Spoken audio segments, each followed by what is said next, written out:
Party నుంచి seat కేటాయించాల్సిందిగా Pawan Kalyan sir గారిని కోరుతున్నాము. ఎందుకంటే కర్నూలు జిల్లా నియోజకవర్గంలో 14 నియోజకవర్గాల యొక్క ప్రజలు ఈరోజు నాయకులు ఈరోజు ఆదోని నియోజకవర్గానికి సీట్ రావాలి అని సపోర్ట్ చేస్తున్నారు, ప్రజలు ఆశిస్తున్నారు.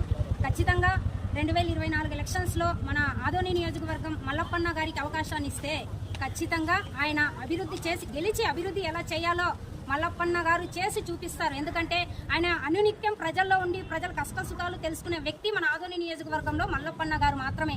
వెళ్ళి ఏ గడపను అడిగినా కూడా మల్లప్పన్న గారి యొక్క చేసిన సేవా కార్యక్రమాలు ఎంతో ప్రేమతో ఎంతో ఆప్యాయతతో పలకరించి ఆయనని హక్కుని చేర్చుకునే ప్రజలు ఉన్నారు ఈరోజు గడప గడపలో ఆదోని నియోజకవర్గంలో. అలాంటి వ్యక్తికి మనం అవకాశాన్ని ఇవ్వాల్సిన బాధ్యత మన పైన ఉంది. కాబట్టి పైనున్న పెద్దలందరికీ ఈ కూటమిలో భాగంగా ఆదోని నియోజకవర్గం నుంచి మా మల్లప్పన్న గారికి జనసేన పార్టీ నుంచి అవకాశాన్ని సీటుని కేటాయించాల్సిందిగా కోరుతున్నాము.